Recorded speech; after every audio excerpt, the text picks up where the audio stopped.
Donc la délivrance du monde est déjà inscrite dans l'être, par définition, qui est le Adam. En valeur numérique, le mot Adam, c'est une question, ma. 45. Ça veut dire que l'homme est une question par définition. Donc l'homme est celui qui pose des questions et qu'il est lui-même une question. Si l'homme n'est pas question, eh bien il n'est pas question d'être homme. Il y a un problème dans son essence s'il ne sait pas être lui-même une question. Donc l'homme s'appelle Ma. Et d'ailleurs, lorsque vous associez l'homme avec sa terre, ça devient Adam Ma, qui veut dire la terre. Et la terre, c'est donc le résultat, le dévoilement, le miroir de Adam. De la même manière que l'homme et la femme, l'homme c'est le potentiel et la femme son miroir, eh bien la racine féminine du mot Adam, c'est Adama. Ça veut dire que lorsque l'homme trouve sa vraie terre, il épouse en réalité une femme. Et de ces épousailles, de ce mariage, naissent des enfants. Et ces enfants sont toutes les possibilités que l'homme dévoile lorsqu'il se trouve dans l'endroit, dans le lieu géographique qui correspond à sa nature profonde. Pour un homme d'Israël, pour une femme d'Israël, c'est bien entendu la terre d'Israël. Et c'est pour ça qu'à Kadosh Baruch Hu, nous n'avons rien d'autre que les termes de la Torah. Ce n'est pas des réflexions humaines, mais c'est un objectif divin, et c'est la Torah qui nous le dit, tel que nous l'avons reçu au mont Sinaï, qu'Akadosh Baruch Hu dit à Abraham, Lech lecha, vas-y, ne reste pas à l'endroit où tu es, parce que là tu ne pourras pas. Donc tu as une terre qui correspond à ta nature pour faire sortir, dévoiler le peuple d'Israël. Donc le peuple d'Israël appartient à cette terre appartient au peuple d'Israël. Sans cette terre, le peuple, la notion de peuple ne peut pas se développer réellement, ne peut pas se dévoiler réellement. Et à quoi ça sert qu'elle se révèle? Je répète, pour libérer le monde, élever le monde à un niveau spirituel et beaucoup plus que cela, à un niveau divin. Dieu n'étant pas spirituel. Car Akadosh Baruch Hu se dévoile dans tous les degrés de l'être et de la nature. Il n'est pas spirituel. Donc faites attention de ne pas tomber dans cette erreur de croire que Dieu c'est de la spiritualité. Dieu c'est l'infini, béni soit-il. Donc il est partout, omniprésent et omnipotent. Il peut tout et il se trouve partout.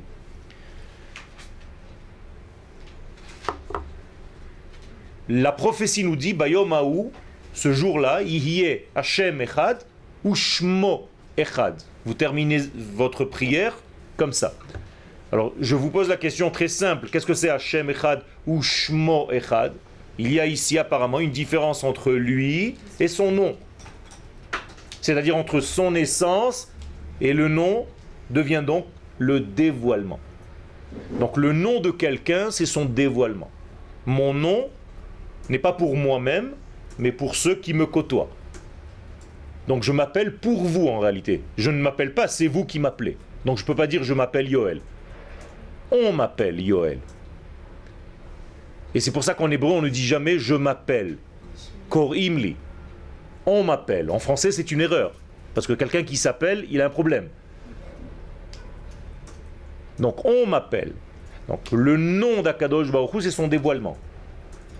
Autrement dit, il a besoin d'un élément, entre guillemets, besoin. Il s'est créé ce besoin d'être dévoilé par quelqu'un qui va être son nom. Qui c'est ce quelqu'un en question? Israël lui-même. Donc Israël, c'est le nom d'Akadosh Baruch Hu. Ce qui veut dire qu'à la fin des temps, Akadosh Baruch Hu et Israël ne vont faire qu'un. Quand tu verras Israël, tu comprendras Dieu. Pour comprendre Dieu, il faut voir Israël. C'est Israël qui dévoile Dieu. C'est comme la femme qui dévoile l'homme. Tu veux comprendre l'homme, regarde sa femme. C'est elle qui est le miroir, le dévoilement de tout ce qui est du côté masculin. Comme la lune, le soleil on ne peut pas le voir, on regarde la lune. Pour regarder le soleil, il faut beaucoup d'écran. Donc on n'arrive pas à regarder le soleil. Donc on regarde la lune, et si la lune est complètement imprégnée du soleil, donc la pleine lune, eh bien le soleil s'est complètement dévoilé dans la lune, il n'y a rien qui cache. Mais s'il y a un obstacle entre le soleil et la lune, vous voyez des croissants de lune. Donc il y a un problème. À quelle date précisément la lune est complète? Toujours le 15 du mois hébraïque. Avant le 15, c'est en progression. Après le 15, c'est décroissant. Les sages nous disent que la meilleure date pour se marier, c'est le 15 du mois hébraïque. Si vous avez à fixer une date de mariage, toujours du 1er au 15. C'est-à-dire au moment où ça monte, où la lune se remplit. Le meilleur, c'est lorsque la lune est pleine. La lune étant la femme est pleine le 15 du mois. Ça veut dire que l'homme, le soleil, remplit la femme de sa pleine lumière. Il n'y a pas de décalage entre les deux. C'est là? Tu avais une question? Oui, vous avez dit la prophétie dit ce jour-là. La prophétie dit Bayom Haou, en ce jour-là, Ihyeh Hashem Echad, Dieu sera un, et son nom, ou Shmo Echad, son nom sera un. Autrement dit, lui, son essence, et son dévoilement Shemo. Le Shem, c'est donc le dévoilement, comme je vous l'ai dit tout à l'heure. On m'appelle, donc je me dévoile avec ça. Echad, ce sera une seule et même chose. Il n'y aura pas de décalage entre l'essence et le dévoilement. Comme on est passé du fait que Israël, c'était, je croyais que justement le nom d'Hachem, c'était pas Yudke qui n'était pas encore complet. Alors comment est-ce qu'on est passé au fait que ce soit Israël? Israël, c'est celui qui en réalité dévoile. Je ne parle pas des lettres, je parle du dévoilement. Donc Israël en réalité, c'est le dévoilement d'Akadosh Baruch Hu. C'est pour ça qu'on l'appelle la royauté d'Israël, en réalité qui est la royauté de Dieu. D'accord? C'est comme si nous étions l'épouse de Dieu, en tant que âme générale. C'est-à-dire l'âme d'Israël, c'est l'épouse divine.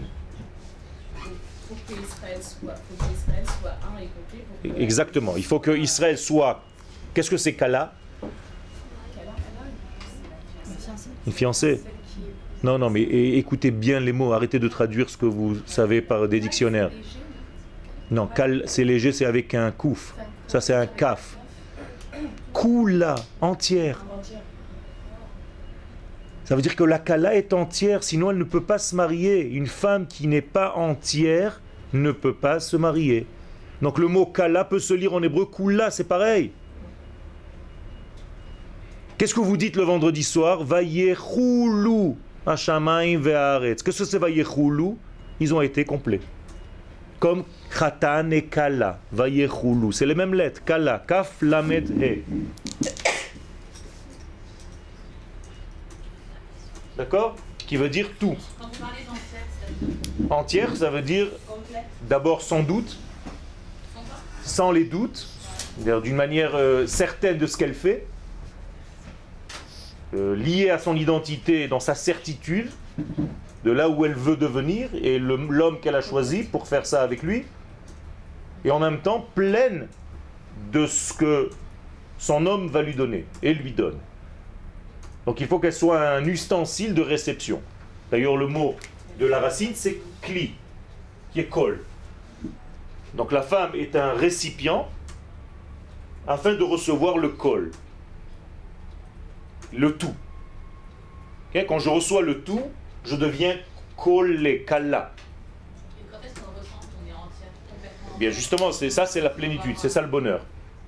C'est quand l'homme fait son travail et la femme fait son travail. Lui fait son travail de donneur et la femme fait son travail de receveur. Quand ils se complètent, quoi. Les deux. Si vous associez le kol à la kala, ça devient kalkala.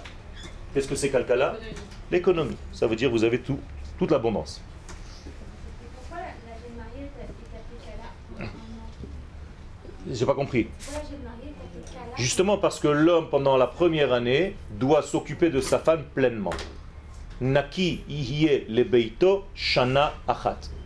L'homme doit être propre pour sa maison, c'est-à-dire pour sa femme. La femme s'appelle aussi la maison. Elle a des surnoms, plusieurs surnoms. Elle s'appelle la maison. Pendant une année, l'homme doit s'occuper complètement, après le mariage, de ce qui a trait à la maison. C'est-à-dire si elle a besoin de lui à 5 heures de l'après-midi, il faut qu'il fasse des efforts pour rentrer à 5 heures.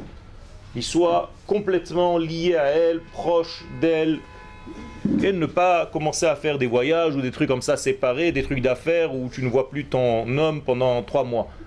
La première année, il faut être très très lié. C'est elle qui va marquer et conduire, donner un sens à toute la vie qui va venir après.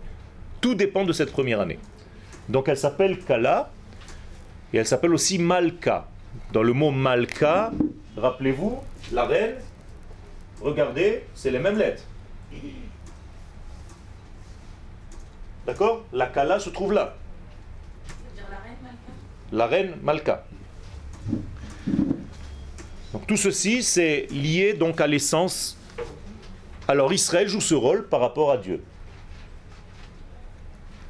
Ça veut dire que le rôle d'Israël dans ce monde, c'est de raconter, donc de dévoiler, de dire les valeurs de Dieu.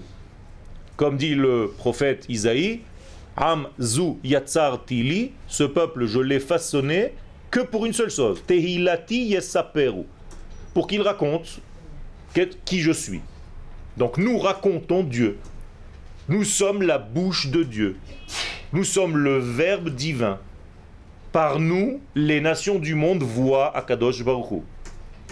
Jamais on verra Akadosh Baruch Hu, il n'y a rien à voir. Vous comprenez bien, c'est l'infini. Alors qu'est-ce qu'on va voir de lui? Israël.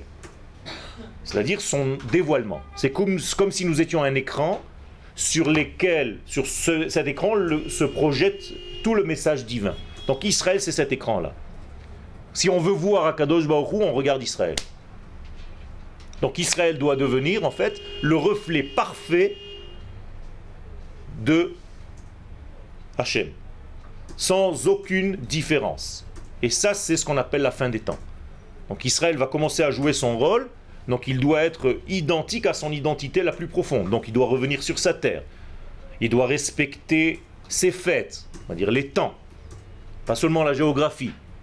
Et il doit respecter son être, c'est-à-dire toutes ses valeurs telles qu'Akadosh Baruch Hu les a créées pour jouer ce rôle. Nous avons donc un seul but dans ce monde, c'est d'être le révélateur, l'écran sur lequel le projet divin se dévoile. La projection du divin se dévoile sur notre écran en tant que nation et non pas en tant qu'individu. Attention. Je répète le verset Am zu yatsar tili. Pas Anashim elle. Je ne parle pas d'hommes individuellement parlant, je parle d'un peuple, d'une nation. Avec des mots simples, seulement la nation peut jouer ce rôle. Pas des juifs individuellement parlant. Alors qu'est-ce que ça veut dire? Pas des juifs individuellement parlant. Bien sûr que chaque juif doit faire ce qu'il doit faire, la Torah et les mitzvot, mais en relation directe avec le peuple. Et là j'introduis une nouvelle notion. À chaque fois que je fais une mitzvah, je dois la faire au nom de la nation. Et c'est pour ça que dans les Sidurim, vous avez Inea Anochi Olech Lekayem Mitzvat Talmud Torah, par exemple, je viens pour enseigner la Torah, Beshem Kol Israël. Au nom de tout Israël, je le fais. Et celui qui ne fait pas ça au nom de tout Israël, c'est comme s'il avait une approche individuelle de la chose, il y a un problème très grave. C'est-à-dire que là, je viens donner un cours au Machon Ora au nom d'Israël. C'est-à-dire que je joue le rôle de l'ensemble. Parce que moi, je ne suis qu'un petit membre de cet ensemble. Or, chaque petit membre de ce corps doit jouer le rôle du complet, de l'ensemble. Vous êtes d'accord avec moi ou pas? Oui. Ça veut dire que mon oreille ne peut pas ne pas jouer le rôle de Yoël. Elle est tout le temps au service de Yoël, de mon ensemble. Mes doigts, mes mains, mes pieds, tout mon corps, tous les détails de mon corps jouent toujours pour l'ensemble, pour Yoël. Si Chas Veshalom, un petit doigt, dit moi je sors de l'ensemble, je fais ce qui m'arrange, je ne veux rien qu'on me dise, je suis libre de mes actions, et bien qu'est-ce qui se passe maintenant? C'est comme si ce doigt était déconnecté de l'ensemble, et donc il ne n'obéit plus aux lois de l'ensemble. Et Chas Veshalom, l'homme a des problèmes moteurs, le doigt ne fait plus, n'obéit plus. Au niveau d'une cellule, c'est le cancer. Alors, quand une cellule ne veut plus jouer le rôle de l'ensemble, c'est ce qu'on appelle cette maladie, Chas Veshalom. Et donc il faut faire très attention. C'est-à-dire la faute la plus grave, c'est de se soustraire à la nation d'Israël. Et ne pas comprendre que nous jouons chacun dans notre individualité le jeu ou le rôle de l'ensemble. Vous êtes avec moi, c'est des choses très importantes qu'on est en train de dire ici. Excusez-moi, je sais pas, il ne faut pas se soustraire. Ken, c'est-à-dire que moi, comme je suis juste un membre de la nation tout entière, je n'ai pas le droit de me dire, moi je vis pour moi, j'en ai rien à faire moi de l'ensemble de cette nation. Eh bien c'est la même chose comme un membre du corps dans l'exemple que j'ai donné tout à l'heure.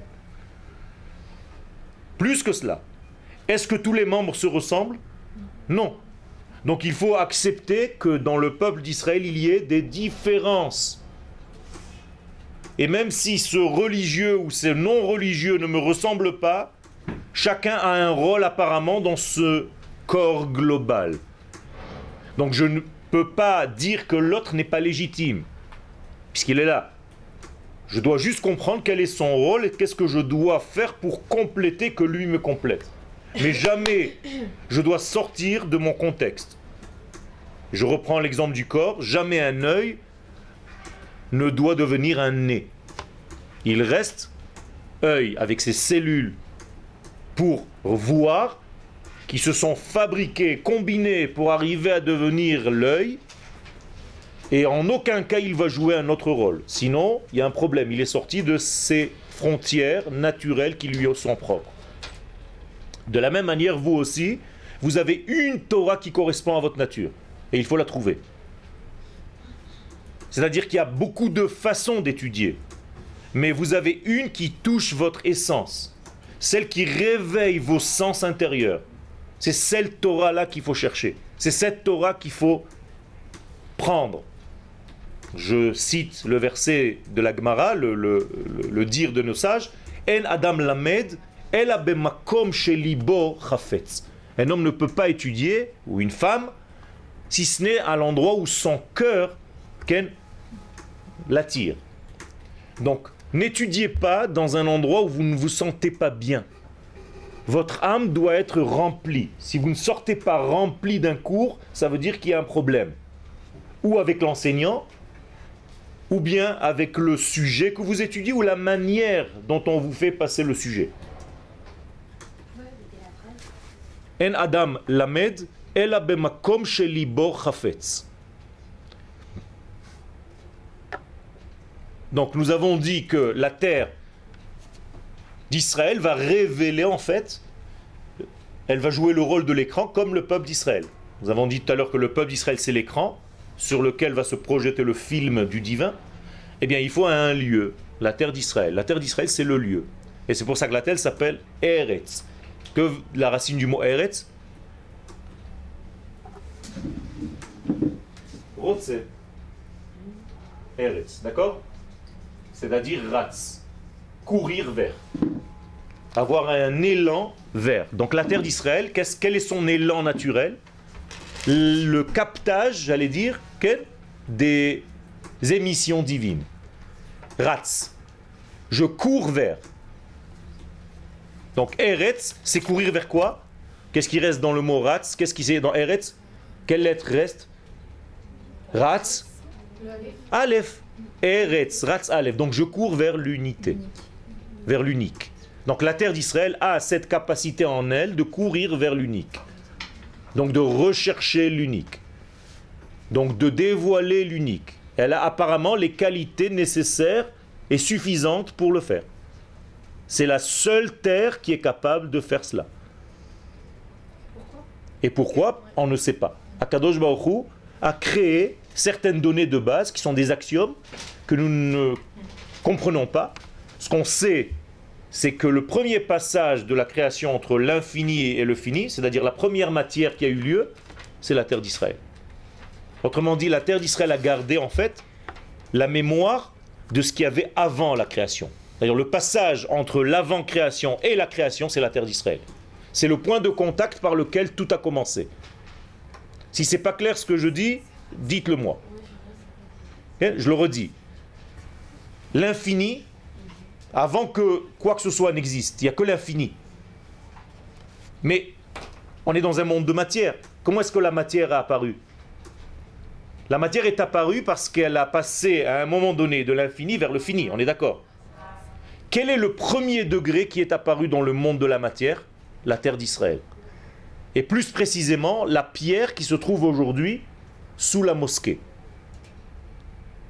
qui est en réalité la pierre du Beth Amikdash, qu'on appelle le Kodesh HaKodashim. En hébreu, elle s'appelle Even Hashtia. La pierre Even Hashtia. Et de la boisson, de là-bas le monde boit, tout ce qu'il est. Et Shat Elohim, ça veut dire que Dieu a fait les choses de là-bas. Donc Even. Regardez le mot Even avant de regarder Shtia. C'est là où le papa est devenu un fils. Av Ben. Even ne veut pas dire seulement une pierre, mais veut dire en hébreu père, fils. Even, Av Ben. Ça veut dire qu'Akadosh Baruch Hu, l'infini est passé au fini à travers ce point qui s'appelle Eretz Israël. Et de là, la terre a commencé à se façonner, à se fabriquer, et toutes les terres se sont rassemblées. Mais le premier degré, c'est ça, au niveau territoire. Au niveau divin, c'est la même chose. La première pensée, c'est qui? Le peuple d'Israël. La même chose. Am Israël, c'est la première idée. Ça veut dire qu'Akadosh Baruch Hu, quand il a pensé quelque chose au niveau création, le premier degré qui lui est venu à la pensée infinie, on ne comprend pas ce que ça veut dire, mais c'est ça le secret, c'est que c'était le peuple d'Israël. Alou be'marshava trila, ils étaient sa première pensée. Et le premier temps, vous voyez, je respecte les 3 degrés, l'espace, l'homme et le temps. Le premier temps, Zman, c'est Shabbat. Ça veut dire que la première pensée divine au niveau du temps, c'est le Shabbat. Et du Shabbat, tous les jours de la semaine sortent. D'accord? Ok. Alors bon, si je comprends bien, l'endroit le plus important, c'est Jérusalem spécifiquement. Tout à fait. Et le mont du temple. Alors comment délimiter Israël par rapport à l'importance d'Israël? Alors, très bonne question. Il y a une Mishnah qui nous le dit, dans Masechet Midot. Elle nous dit en réalité comment la sainteté se déploie dans le monde. Donc, on commence par le contour extérieur. On nous dit que Eretz Israël est plus Kodesh que toutes les autres terres.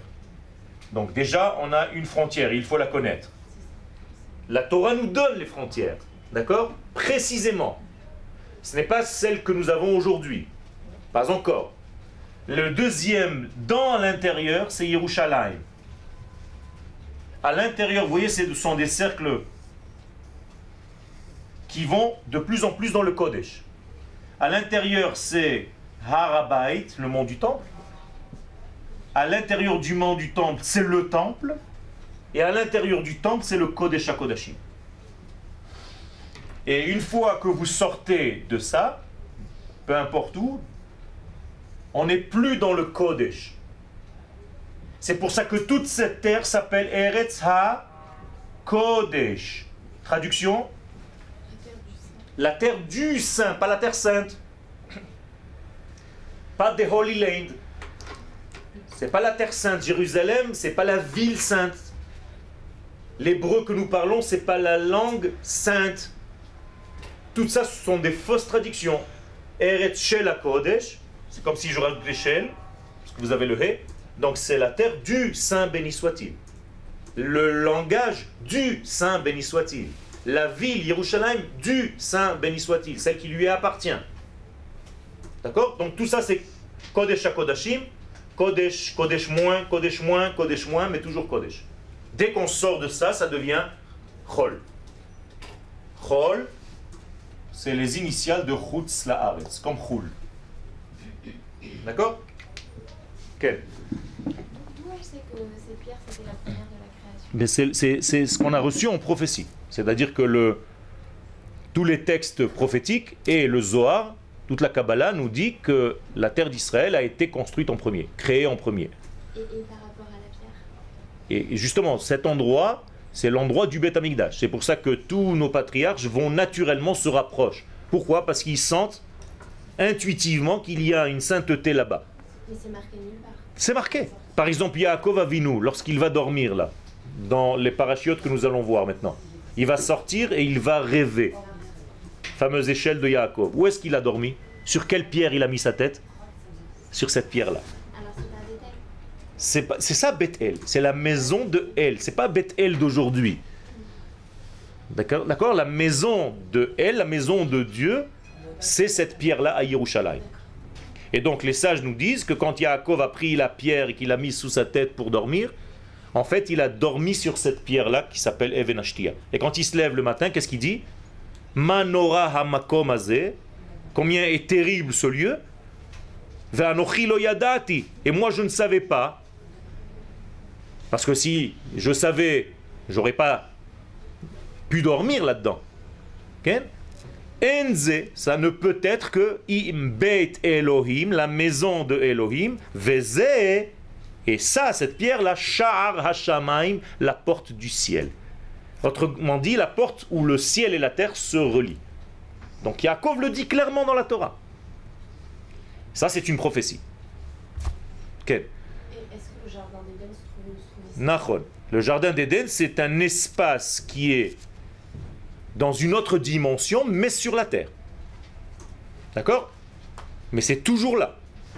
On ne rentrera pas aujourd'hui dans ces termes-là, mais juste que vous sachiez traduire les choses. Éden veut dire délicat, adin. Donc Gan Éden, le jardin de la délicatesse.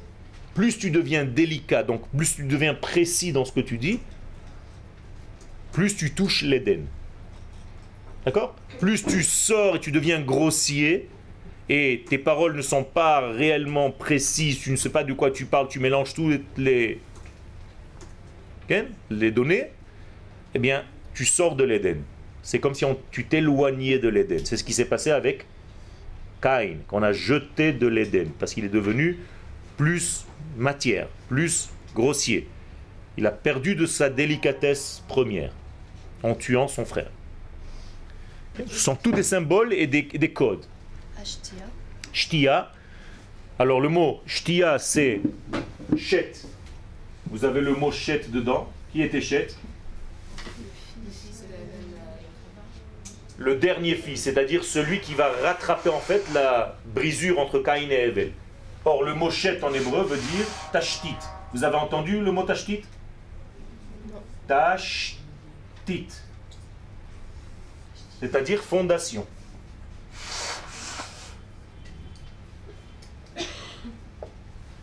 Donc le mot chet, c'est fondation. Fondation de qui? Vient du monde par Yudke. Regardez, le nom de Dieu. Les deux premières lettres du nom d'Hachem.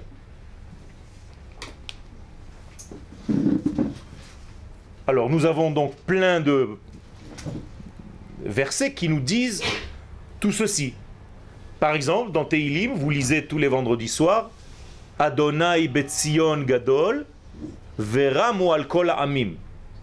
Qu'est-ce que cela veut dire? Akadosh Baruch Hu est grand où? À Tzion. Bizarre. C'est comme si on disait Akadosh Baruch Hu est grand en Israël. Donc, sous-entendu, qu'en dehors d'Eretz Israël, il est petit. Ben oui, c'est ce qu'on dit.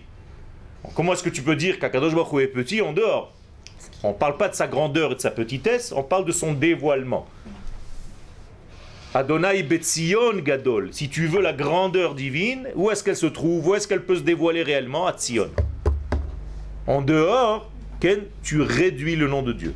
Donc le Kaddish que nous disons à chaque fois, c'est pour agrandir le nom de Dieu. Idgadal. Je veux le grandir. Ve'itkadash Shemerabas. C'est pas une prière pour les morts. Donc je veux faire grandir le nom d'Hachem. Donc qu'est-ce que je dois faire? Mais tout ce qui est nécessaire en tant que juif pour faire ce travail. C'est-à-dire rejoindre mon peuple sur ma terre et en respectant tout ce que je dois respecter au niveau des degrés qui correspondent à ma nature. Si je suis un goy, je n'ai pas besoin d'étudier la Torah. Mais si je suis Israël, oui. D'accord? La Torah du goy, c'est pas la nôtre. Il a une autre Torah. Il a un autre degré.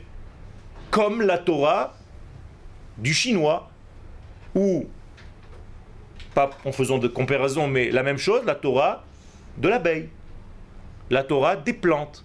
Chacun a sa Torah, c'est-à-dire ces lois de vie qui sont inscrites à l'intérieur de sa nature. L'abeille a une Torah, on est d'accord ou pas? Quand elle naît, elle sait fabriquer des ruches sans aller à l'école. Il n'y a pas d'école pour fabrication de ruches. Les abeilles naturellement fabriquent leurs ruches, c'est-à-dire elles respectent leur nature. Eh bien, Israël doit respecter sa nature et étudier sa nature. Donc étudier la Torah, c'est étudier sa nature. Donc c'est ce que nous efforçons de faire quand vous étudiez ici. Ça, c'est les bases du judaïsme. Avant de commencer à rentrer dans des textes. Il faut bien comprendre tout cela. Maintenant, puisque nous sommes capables de faire le lien dans cet axiome de base entre l'infini et le fini, puisque nous sommes l'intermédiaire entre le fini et le fini, vous êtes d'accord? Et au niveau Israël, le peuple, et au niveau terre, ça veut dire quoi? Ça veut dire que nous avons un peu de ça et un peu de ça, sinon je ne peux pas faire l'intermédiaire. L'intermédiaire a obligatoirement un peu des deux. Vous êtes avec moi? Ça veut dire que nous sommes en réalité un petit peu divin, un petit peu terrien. Donc nous venons d'un monde qui est au-delà de la nature. Et si vous n'êtes pas d'accord, arrêtez-moi. Le premier Israël, entre guillemets, de l'histoire, c'est qui? Non, Abraham c'est encore la matrice. Abraham, si vous dites Abraham est juif, c'est faux. Non. Non. Yitzhak. Le premier Israël de l'histoire, c'est Yitzhak. Et c'est pour ça que c'est le premier qui est circoncis à quel âge? 8 jours. C'est-à-dire comme chaque bébé Israël. Écoutez bien son nom. Abraham n'est pas Israël. Nachon. Ça veut dire que c'est lui qui va être la clé, le switch, le réel switch, plus qu'Abraham. Abraham n'est pas encore Israël. Noach n'est pas Israël. Abraham non plus. Okay? Yitzhak commence déjà le Israël qui est en lui, c'est-à-dire il a en lui déjà Yaakov, mais réellement maintenant. Donc il a en lui ce potentiel. Et c'est pour ça qu'on le circoncis, c'est le premier à être circoncis à 8 jours, comme un vrai Israël de l'histoire. Okay. Alors justement, je suis en train d'expliquer ça. Okay. Je vous ai dit tout à l'heure que le monde dans lequel nous sommes, si vous deviez lui donner un chiffre, le monde matériel, il est lequel? Le 7. Il y a fait mort. Donc tous ceux qui appartiennent au 7 appartiennent à la Terre. Alors ils sont au niveau terrestre, okay, plein. Comment on dit d'ailleurs rassasi en hébreu? Savea, c'est les mêmes lettres que Sheva. Voilà, je vous ai écrit ici Savea. Pourquoi 7? Qu'est-ce que c'est le 7? Pourquoi le 7? Mais tout simplement, toute la création du monde. La création du monde, matériel, réel, dans lequel nous sommes, c'est le chiffre 7.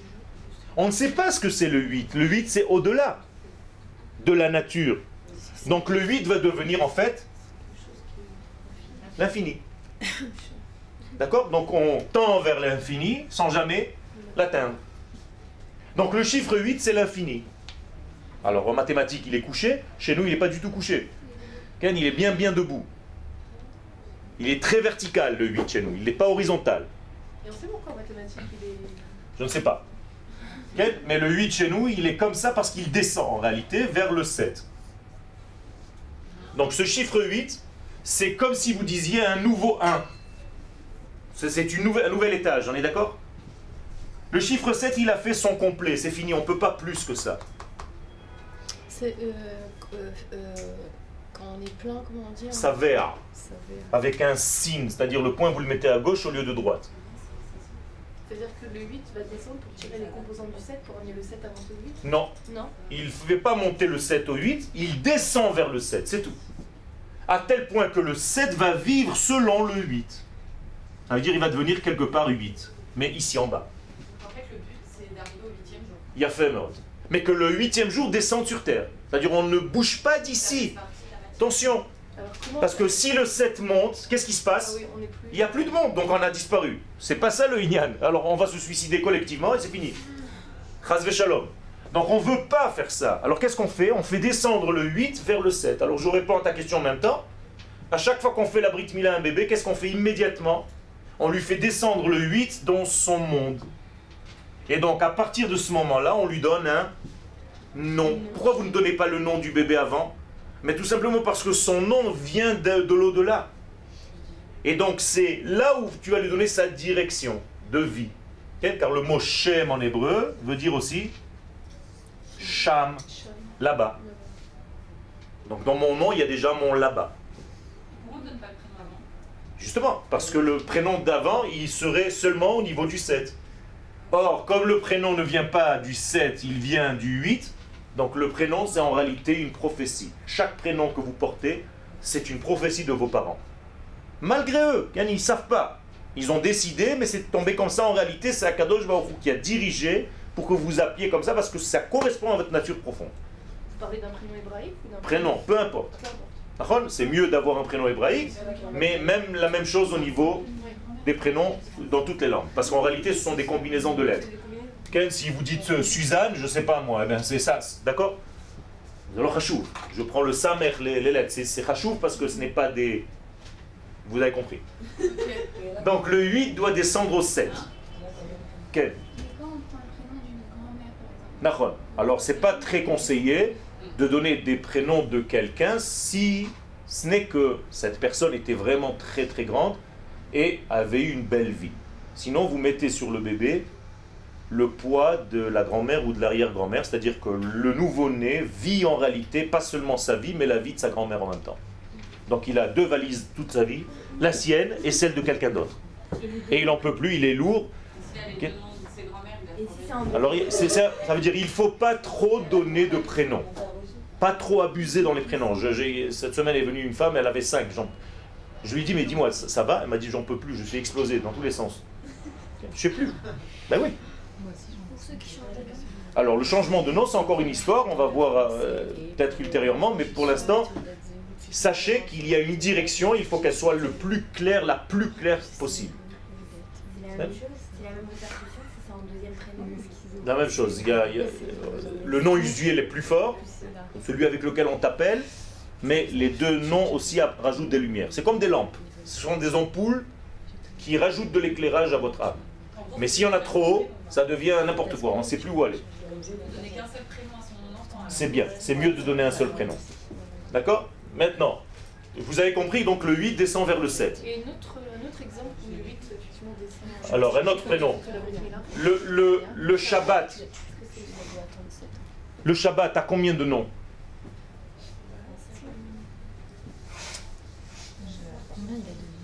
Comment vous appelez le Shabbat? Le 7e jour. Donc le 7e jour, Yom HaShvi'i. Pas Yom HaShishi. Yom HaShvi'i, c'est le Shabbat. Mais il s'appelle aussi Shabbat. Alors quelle est la différence? Vous comprenez bien que s'il a deux noms, c'est qu'il y a deux niveaux. En hébreu, il n'y a pas de machin comme ça, style. Ça veut dire le Yom HaShvi'i, c'est quoi? C'est le 7. Mais quand tu trouves le 8 dans le Shabbat, tu deviens Shabbat. Shabbat, c'est le 8. Mais c'est comme vous avez dit au début. Ça veut dire que tu dois étudier Shabbat. Il y a le nom et le... Bien fait. Bidiouk. Alors le 8 doit se dévoiler dans le 7. C'est-à-dire que si vous vivez votre Shabbat juste pour rien faire, dormir tout le Shabbat, vous êtes dans le 7e jour. Mais vous n'êtes pas encore dans le Shabbat. Donc c'est-à-dire qu'on n'a pas réalisé. Vous n'avez pas réalisé le Shabbat le 8e jour. Vous ne l'avez pas trouvé. La Neshama. N'oubliez pas que Shmoné, ça s'écrit Neshama. C'est pareil. Ah, c'est pour ça qu'on dit qu'on reçoit une âme supplémentaire à chaque Exactement. Et donc, si vous ne vivez pas au chiffre 8 Shabbat, vous avez, entre guillemets, raté un petit peu ce Shabbat. C'est dommage. Le mot Shabbat a une traduction. Oui. Il a une traduction, mais d'abord, il veut dire Shvita, c'est-à-dire arrêter, chômer. Shabbat. Donc, c'est aussi chômer, Shvita. Il a aussi Shevet, comme on a dit, ça veut dire s'installer, s'asseoir. Et surtout, dans la Kabbalah, c'est le Shin. Le Shin, c'est les 3 directions de la vie. C'est-à-dire, vous voyez que nous sommes fabriqués comme un Shin. Regardez, je suis un Shin là. C'est-à-dire, j'ai un côté droit, un côté gauche et la barre centrale, comme la menorah. Eh bien, si je suis la fille de ce Shin, je suis équilibré. Je suis la fille du triangle, la fille des 3 barres. Shin, Bat. Bat, en hébreu, la fille. Donc c'est un secret. Ces 3 barres, c'est Abraham, Yitzhak et Yaakov. on va rentrer un petit peu là-dedans, un petit peu plus tard. Comprenez que tout est codifié, tout est fabriqué de cette manière-là. Là, on est dans la création du 7e jour pour arriver au 8e. Tout à fait. Nous sommes en train de vivre le 7e d'Akadosh Baruch Hu. Et ça dure 6000 ans chez nous. Quand on va rentrer dans le Shabbat, on est censé recevoir le 8e. Et donc, on attend un verset qui dirait Vayechulu hashamayim va'aretz, vayehi erev, vayehi boker, yom ha-shevi'i. Un passouk qui n'est pas encore, parce que le yom ha-shvi'i n'est toujours pas terminé. Et une fois qu'on aura terminé le yom ha-shvi'i, on va monter vers yom ha-shmini. Le 8e jour, ça veut dire on va découvrir tout ce qui est au niveau de l'âme des choses. Ça veut dire qu'il y aurait une nouvelle Torah, enfin, je comprends pas. Exactement. Ça n'a pas une nouvelle Torah au niveau du texte, mais tu vas comprendre dans la Torah des choses que tu n'as pas compris jusqu'à aujourd'hui. Et c'est pour ça que les sages nous disent que la Torah d'aujourd'hui, par rapport à la Torah du temps messianique, c'est comme un souffle de rien du tout. Hevel, c'est du bidon. Tellement on va comprendre des secrets lorsque le Mashiach va nous dévoiler une nouvelle lecture de la même Torah. D'accord ? Pourquoi ? Tout simplement parce que les combinaisons que nous faisons avec notre Torah d'aujourd'hui sont donc des combinaisons que nous avons décidé de lire. Mais si j'inverse les lettres, dans le mot Bereshit, je peux écrire combien de mots ? Imaginez-vous Bereshit. Nous on le lit comme ça, d'accord ? Bereshit. Maintenant il y a combien de lettres ? 6. Donc il y a combien de combinaisons possibles ? Factoriel 6, ça fait combien ? 720. Comment vous faites ça ? 6 fois 5 fois 4 fois 3 fois 2 fois 1. Vous avez 720 combinaisons. Ça veut dire que je peux lire la Torah, le mot Bereshit, de 720 manières différentes. Et ça va me donner plein d'autres noms. Par exemple, je peux dire Brit, Esh, l'alliance par le feu. C'est toujours Bereshit, hein ? J'ai rien touché. On peut dire aussi Aleph Bet Réchit. Aleph Bet, Tishrei. Tishrei, pardon. Bet, 2, Réchit, 2 commencements. Bar, un fils, Hachit, je vais amener. Et Rabbi Shimon Bar Yochai. Je peux continuer jusqu'à demain, c'est la fête. Okay? Brit Esh. Yéré, la crainte du Shabbat. Yéré Shabbat, Bereshit, craindre le Shabbat, et ainsi de suite. Vous voyez que c'est infini. Donc la Torah du Mashiach va nous révéler tout cela. D'accord ? Donc il y a des gens aujourd'hui qui déjà commencent à étudier la Torah messianique. C'est ce qu'on appelle aujourd'hui la Kabbalah. D'accord ? C'est une Torah qu'on accède à ce degré-là quand on est déjà mature, marié, et qu'on a déjà une certaine base au niveau du sens premier pour pouvoir accéder à certains degrés, mais qui est une Torah Sinon, c'est dangereux. énorme. Les gens qui sont décédés, ils ont contribué dans la contribution du 7e, dans le 7e jour, pour contribuer au 8e, mais ils sont plus là, donc ça se passe comment? Ils sont là. Il y en a plein qui sont là. À chaque génération, il y a des hommes de l'ordre du 8. D'accord ? Ça veut dire on se reconnaît entre nous, c'est style des agents secrets. Tu es un 7 ou un 8. D'accord ? Il y a un code spécial pour les 8e, on va dire. Il y a des gens qui sont dans la 7e et il y a des gens qui sont dans la 8e. Ce sont des êtres lumineux, des êtres qui ont des connaissances et une certaine vision du monde qui n'est pas de l'ordre naturel.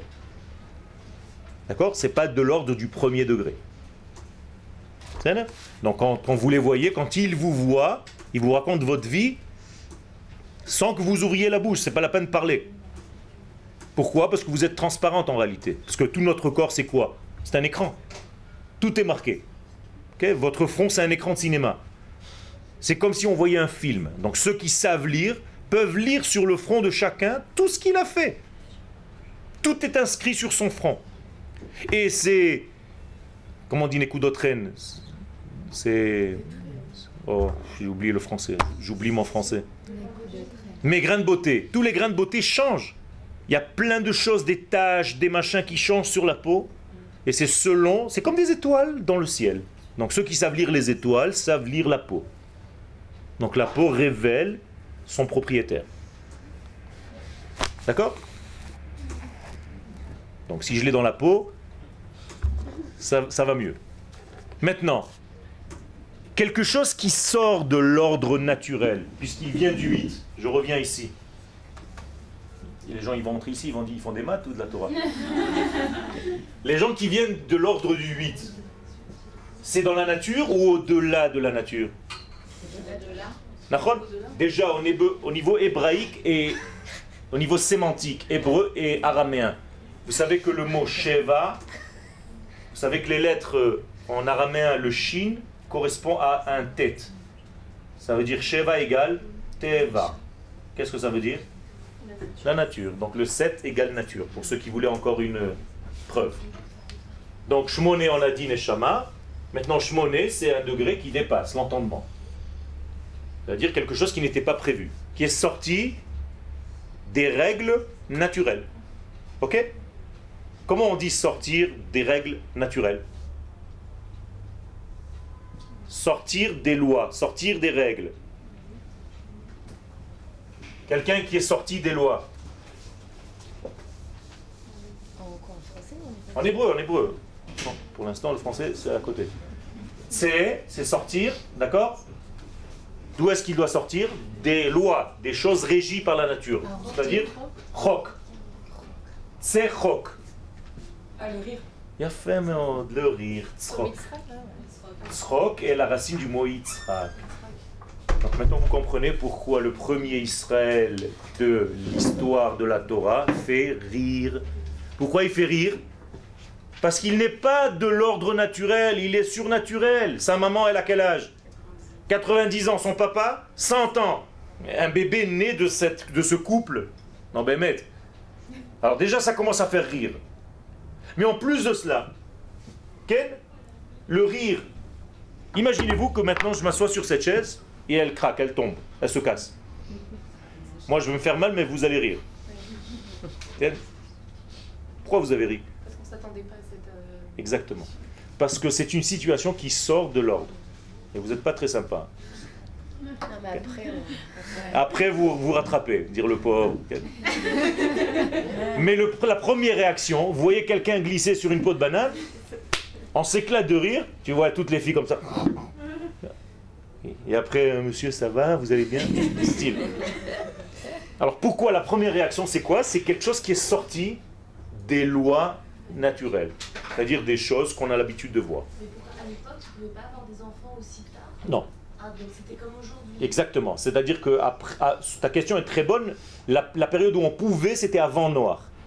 Après Noach, quand Noach est sorti de la Teva, le monde était complètement différent de celui qu'il a connu avant d'y rentrer. D'accord? Il n'a rien compris à ce qu'il a vu, Noach. C'était un autre monde. Il a vu tout baisser de niveau. Et donc, il est devenu un peu fou, Noach, en sortant. Il s'est dit, on a raté la vie, quoi. On a raté le monde. C'est un autre monde. C'est tellement bas maintenant qu'il va falloir maintenant travailler la terre pour manger, il va falloir faire des choses qu'on ne faisait pas avant. Donc le tzrok, c'est le rire. Maintenant vous comprenez pourquoi, regardez en hébreu, comme c'est beau les racines, quelle la tset mehachukiyut, sortir des contraintes, des lois naturelles. Donc ça c'est le premier Israël. Sous-entendu, le premier Israël, il est hors nature. C'est un extraterrestre. Et d'ailleurs, déjà chez Abraham, les gens commencent à le déceler, ce truc-là. Quand les gens de Chet, qui c'est les gens de Chet? Ceux qui lui ont vendu Meharata Marpella. Parashat Rayé Sarah, la semaine dernière. Vous étiez à Hebron? Oui. Je ne vous ai pas vu. Stop. Hier, j'ai donné un cours avec Roni Akrish au truc de... Il y avait 250 filles. C'était le Knef. C'était en hébreu? Non, en français. Les filles du Knef, toutes les garçons et les filles du Knef. C'était l'après-midi. C'était à 2h de l'après-midi. Ah, on faisait un... Ah, vous avez fait un sio. Ok, top. Alors, dans Chayei Sarah, Abraham, qu'est-ce qu'il dit aux gens de Chet, de l'endroit? Ger vetoshav anochi imachem. Je suis ger. Qu'est-ce que ça veut dire ger vetoshav? Étranger et en même temps résident. Qu'est-ce qu'il est en train de raconter? Les gens ils le prennent pour un fou. Parce que je suis un résident étranger. Alors décide où tu es étranger ou tu es résident. Et qu'est-ce que les hommes et les femmes de Chet lui répondent? Arrête de nous raconter, de nous baratiner. C'est moi qui rajoute, mais en fait c'est ce qui est marqué là-bas. Nesi Elohim ata betochenu. Tu es un responsable, un messager de Dieu. Autrement dit, les goy nous ramènent toujours à notre place. Nous sommes quoi en réalité, Israël? Les messagers de Dieu. C'est ce qu'ils nous disent à chaque fois. Arrêtez de dire que vous êtes comme tout le monde. Vous n'êtes pas comme tout le monde. Donc un goy, qu'est-ce qu'il n'aime pas? Un juif qui se déguise en goy. Le goy aime le juif qui reconnaît et qui est fier de son identité. Et si je veux devenir comme lui, ça l'énerve. Parce qu'il se dit, alors tu ne remplis pas ta fonction d'Israël dans ce monde. Tu es venu pour me donner un message, alors à quoi tu joues? Et d'ailleurs, quand un goy voit un juif, qu'est-ce qu'il lui dit? Rentre dans ton pays. Qu'est-ce que tu fais chez moi? Il a raison, il a tort. Il a raison dans le sens le plus premier, il a raison. Sa manière de le dire n'est pas bonne. Ouais, voilà. Ken, mais l'essence des choses, c'est que Israël a un pays, a une terre. Qu'est-ce que tu fais à l'extérieur? Je ne comprends pas, dit le goy. Vous devez nous libérer. Qu'est-ce que vous faites ici? Faites votre travail, vous devez rentrer sur votre terre. Vous avez une Torah, une prophétie qui dit que Israël va apporter la lumière aux nations. Pourquoi vous ne nous apportez pas cette lumière? Qu'est-ce que tu fais avec moi ici? Okay. Tout ça c'est sous-entendu, c'est sous-jacent. Okay? C'est ça que les goïms nous reprochent, de ne pas jouer notre rôle. Et donc Yitzhak va jouer ce premier rôle, donc il va venir du 8e jour. Et donc toutes les choses qui vont venir du 8, ça va être des choses qui viennent de l'au-delà. C'est tout, par définition. Par exemple, la prochaine fête c'est quoi? Hanouka. Okay? Qu'est-ce que c'est Hanouka? Combien de bougies il y a? 8. Bizarre. Il y a 8 lumières à Hanouka. Et pourquoi 8 lumières? Parce que c'est une lumière qui vient d'où? D'un autre niveau. Et elle vient dans ce monde. Et donc comment s'appellent les acteurs de cette fête? Les Hashmonaïm. Qu'est-ce que vous entendez? Shmoné. Bizarre. Et toute cette fête, elle est remplie de quoi? Tu manges des beignets, tu manges tout avec de l'huile, shemen, c'est la même racine, shmoné. Donc vous avez le 8 partout. Vous êtes imprégné d'huile, vous mangez des machins, vous gavez de lévivotes et de soufganiotes. Elles sont déjà en vente. Ça veut dire que vous êtes entièrement dans le 8. Même avec Rashmonaïm, la première lettre c'est le 8. La femot. Donc c'est 8 et 8. Chet shmoné. C'est-à-dire tout est shmoné. Vous comprenez maintenant comment ça marche? Et ça, c'est le secret. Donc le 8e et le 7e. Une fois qu'on a fait cette préface, on rentre dans le texte. C'était une petite préface, mais qui devait être dite. Elle était un petit peu longue, mais c'était nécessaire. C'est-à-dire, est-ce que vous avez des questions pour l'instant? Juste le propos de la pierre, quand on a parlé de La pierre, Even Ashtia, oui. Quand on va sur le site de Bethel, ça veut dire que l'endroit où on se trouve, ça n'a strictement Aucun rapport. Bethel, la ville Bethel n'a aucun rapport avec le Bethel où Yaakov a dormi. Et pourtant, quand on rentre sur le site, il y a écrit le son de Yaakov. Ken, mais c'est parce qu'en réalité, les sages nous disent que l'échelle qu'il a rêvée était en diagonale. Et donc la tête, entre guillemets, de l'échelle était à un certain donné sur la terre. Le milieu était à un autre point et la base était à un autre point. D'accord? Donc Yaakov, en réalité, voyait le début de l'échelle à Yerushalayim, ou à Yerushalayim. Ici, c'était Bethel et l'autre, c'était Tveria. D'accord? C'est 3 niveaux au niveau terrestre, qui correspondent à 3 niveaux. Ken? D'autres feuilles, s'il vous plaît. Tenez. Combien? D'autres questions? Ça va?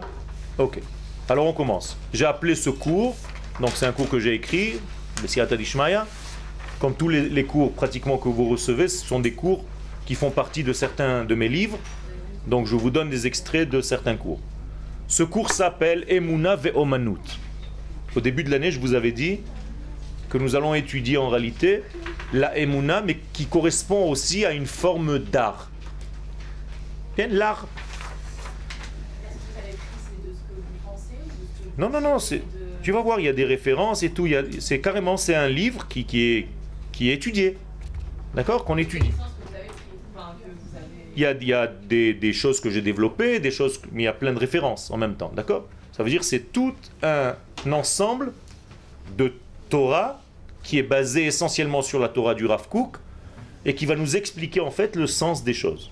Et vous allez le voir tout de suite. Donc, Emouna ve Omanut. Quelle est la différence entre Emouna ou la comparaison entre Emouna et Omanut? Que veut dire Emouna? On va dire la foi, la confiance. C'est pour l'instant. Et Omanut? L'art. D'accord? Un artiste, comment ça se dit en hébreu? Oman, Aman. C'est Aman, pas Haman comme l'autre. Haman, parce que les Français ils font pas la différence entre le He et le Aleph, c'est un problème. Okay? Je t'ai déguisé en Aman? Non. Si je me suis déguisé en Aman, je suis un artiste peintre. Mais je me suis déguisé en Haman, c'est autre chose. Okay? Donc faites attention de dire les He, sinon on ne vous comprend pas du tout. C'est-à-dire parce que chez le français, le E, le Ain, le Aleph, c'est tout la même chose. Ok? Ouais. Alors faites attention, ok?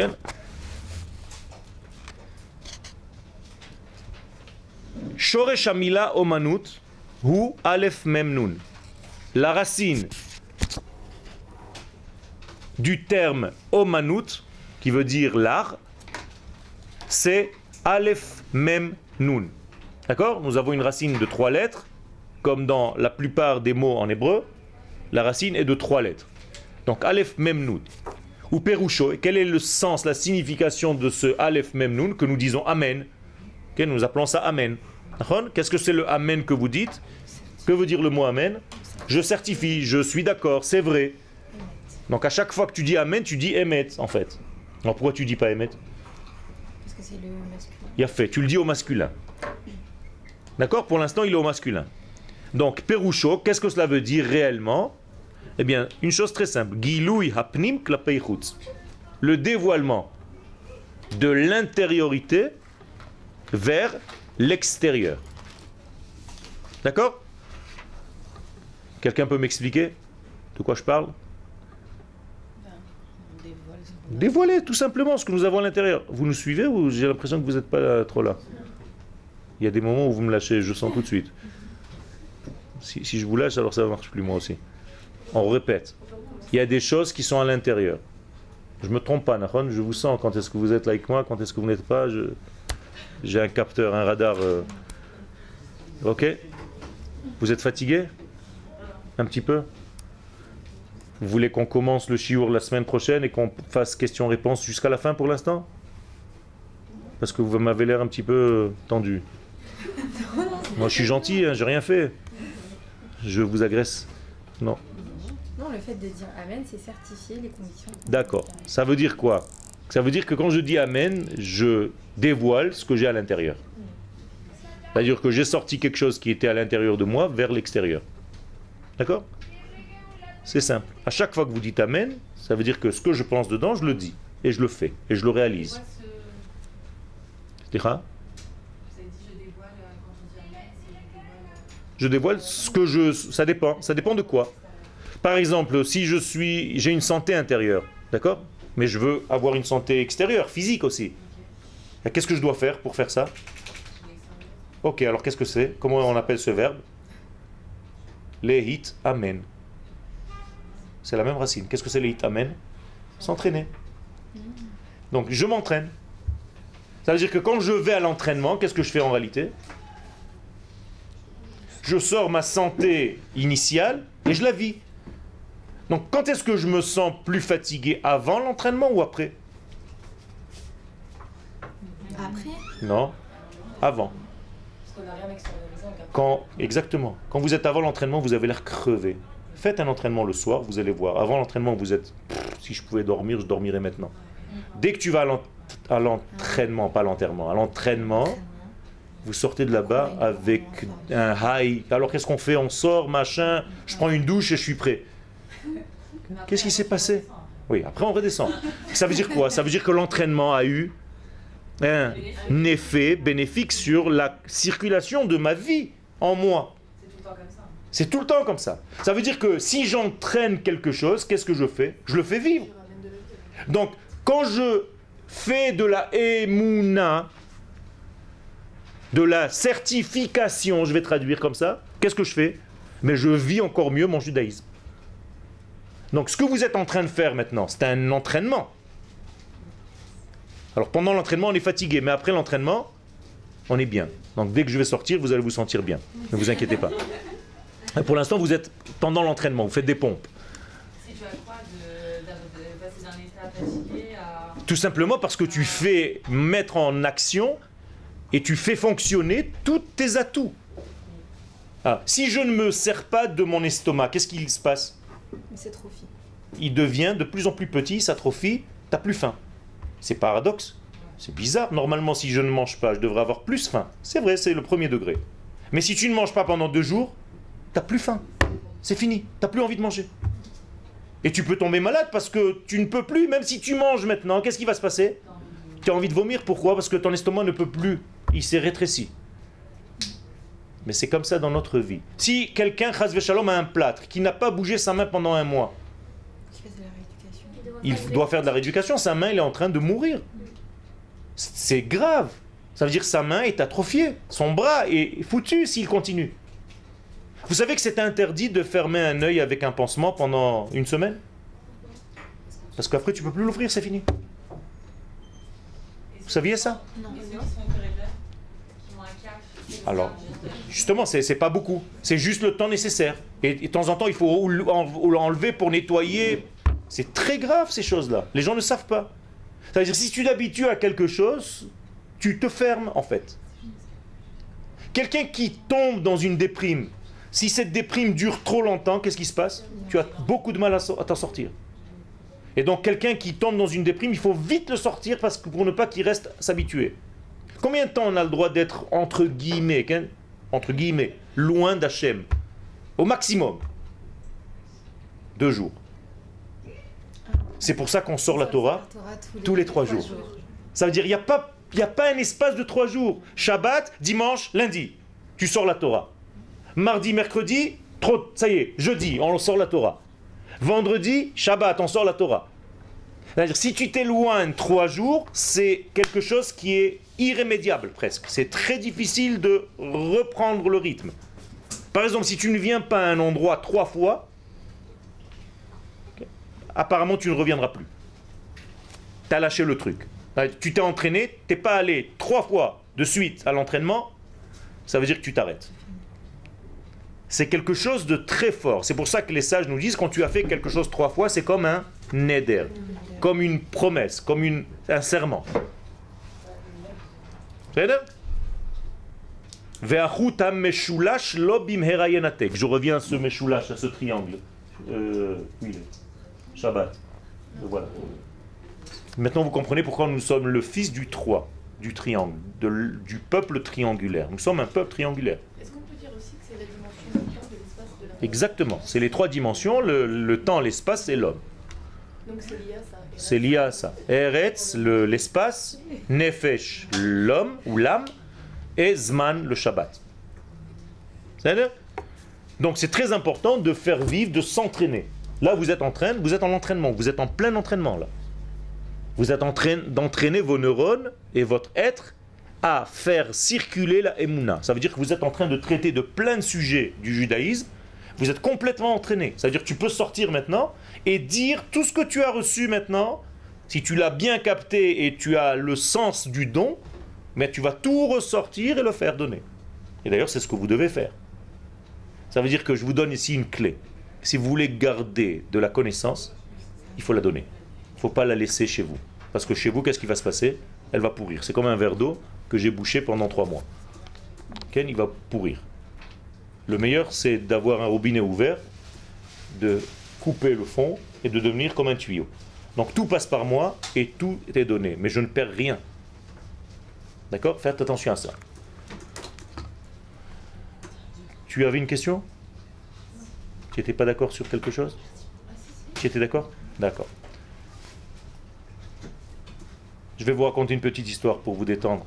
Parce que je vois que vous êtes en train de partir en cacahuète. C'est pas grave. Il y a un vieillard qui était avec son fils et ils sont sortis le vendredi pour aller acheter des chalotes pour Shabbat. Et le vieux monsieur qui est un sage, comme ça, il achète 10 chalot. Et il dit à son fils, Ken, Jonathan, je veux voir si tu es fort en calcul.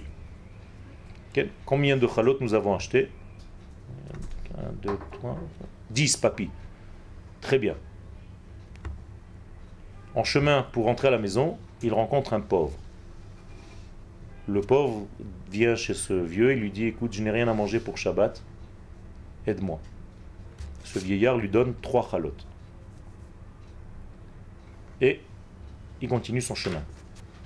Jonathan, combien de chalots il nous reste?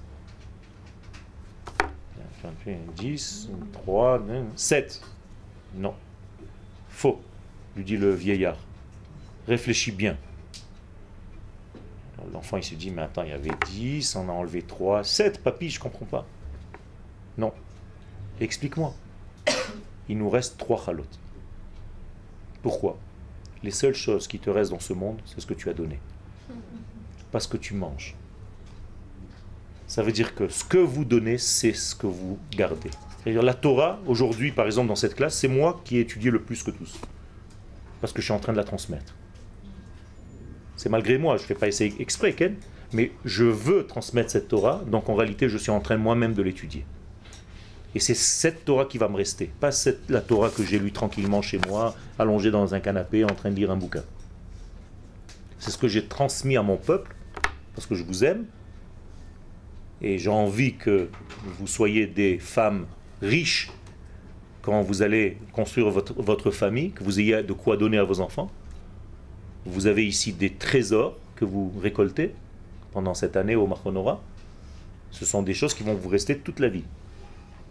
Sachez les garder et voir ces choses. Les seules choses qui vont vous rester, c'est les choses que vous transmettez à votre tour. Alors transmettez. Je vous libère aujourd'hui.